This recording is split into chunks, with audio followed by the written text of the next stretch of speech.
thanks for making the turn with us over here to clickondetroit.com and my Flashpoint conversation with Sheryl Connelly, who is the chief futurist for Ford Motor Company. We're talking about the Future Trends Report, which was just released for 2020 from Ford. And we've talked about a number of the ramifications over on the broadcast side. Issues like loneliness, about how important identity people are feeling and sensing about themselves right now. The push for used goods, even as we start to wonder not whether or not what the shelf life is of wearing the same outfit a couple of times. Before I get into how you put all of this into practice then at Ford, one other one that I thought was really interesting, and that's the green paradox. Oh, the green paradox. We've got everybody giving great lip service to being green and understanding that climate change is a problem and what are we going to do about it. Very few people willing to put in the work and the changes that it means in their lives. Indeed. About 3/4 of the people we spoke to in 14 different countries said that they were actively changing their behavior to fight climate change. But then when we broke it down and asked a few more questions, less than half of the Americans that we spoke to said that they're only taking on initiatives that cause minor or no inconvenience to fight climate change. So there's what experts call a gap between our intention and our actual action. And so we have to really try to figure out, if we're going to address this, how do you resolve the gap? Continue then. How do we resolve the gap? Because given the motivations that you've talked about and the way that that people are feeling about needing respect in their lives and all these other, we're all caught up in a lot of other things, and this one may not be as front burner as everybody is suggesting that it is. Yes, it's an interesting issue. So for an automotive company like Ford, electric vehicles is a really interesting area for us to kind of delve a little deeper. And I believe it was 57% of the people we spoke to said, what kind of behavior should people adopt? And 57 said more people need to drive electric vehicles. But only 17% of those people we asked actually drive EVs. No, the way that we can close the gap is with what Ford recently did about a month and a half ago. We announced that we're going to have an all-electric new Mustang Mach-E sport utility vehicle. And so the notion about what an EV is and what it can deliver totally changes when you think about it under the Mustang brand. I completely agree. You got this legacy of performance, racing, heritage, the pony car. And what it tells consumers is that you can have an EV and you can still get mileage and muscle. You don't have to make that trade-off or compromise. So you can close that gap between intention and action. Really interesting as you try and figure, in fact, when Ford first started talking more about mobility, it was almost anathema in a way. This company built on selling people cars. Bill Ford made a lot of people uncomfortable with the way that he talked about a future that maybe didn't just involve cars.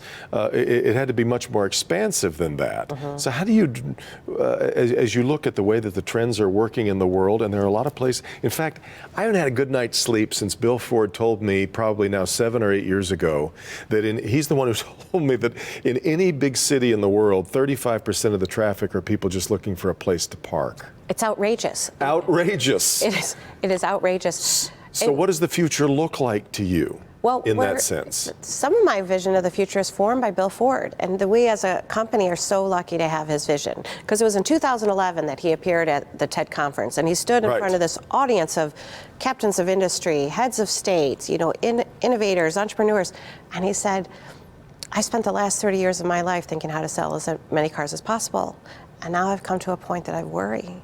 What happens if we continue to sell as many cars as possible? Gulp.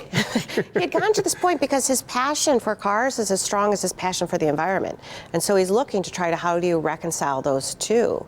And so he said, the answer isn't putting more vehicles on the road. The answer is finding ways to help people move from point A to B. And sometimes that's going to be in a Ford automobile that you own and you operate. But sometimes it's going to be a ride that you hail, or it could be a bicycle. It could even be a scooter. And so it pushed the company into this whole different foray of different types of mobility options. And I think it's really exciting. I don't think that there'll ever be one universal solution for every single person in the world. It's going to be very context driven, but we're lucky. We're lucky that we have his vision, particularly in a time like now when we talked earlier about identity and loneliness and stuff. People are really much more interested in value driven brands, like what does it say about me when I choose to do business with you? And increasingly we see something called call to stand. These brands that are brought into the crossfire of social, political these hot button issues, and they're saying, where do you stand on it? Yeah. And if you don't know where you stand, it's really hard to take a position. For Ford, we have this legacy that's 4 decades old, where we said we feel very strongly about the environment. And you see that in our decision, even when the country decided to move away from the Paris Climate Accord. Bill Ford said, we believe in climate change, we're concerned about it, and so we're still going to design and engineer to those goals. You've got a perfect laboratory here then in Detroit, where we have been unable for generations to get our arms around mass transit. Of course, there's always been suspicions that that was largely the way that the automakers wanted it. They wanted everybody in a car, and that they were accomplices to where we are today, where we don't have decent mass transit. But if you can't change things in your own backyard, then I guess that'll tell us a lot about the ability to change this on a mass scale. What do you need to do to change the behaviors of so many people who have resisted this idea of changing the way we get around? Well, I think the young people are changing it already, right? So like when you and I were younger, getting our driver's license was like that gateway step into adulthood. Completely. The first vehicle that we owned, it was freedom and independence. Now anyone under 25 is going to say, my phone. My phone was my gateway. That's where I get freedom and independence. And so we know there's a generational shift, but we're working on the forefront of that. I mean, with all the investment Ford's made in the Corktown project, buying the old train station and turning it into this hub about what mobility could look like in Metro Detroit, I think we're really trying to shape the conversation and open people's eyes to the notion of where you go, how we go. Yeah. Now, I'm not ready to give up my car, but there are moments when driving my own car isn't the ideal. And so I always tell people, like, Uber and Lyft have changed the way even people, yes. yeah, like, do you want to be the designated driver throughout the holidays, or would you rather have Uber and Lyft do it? And just because you ride Uber and Lyft doesn't mean that you want to give up your own vehicle ownership. Right. So what we're trying to recognize is that there's a time and place for every mobility option.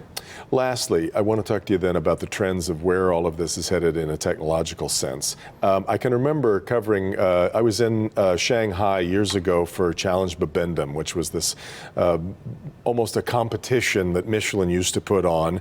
And it was all these people bringing to the state of the art technologies to mobility.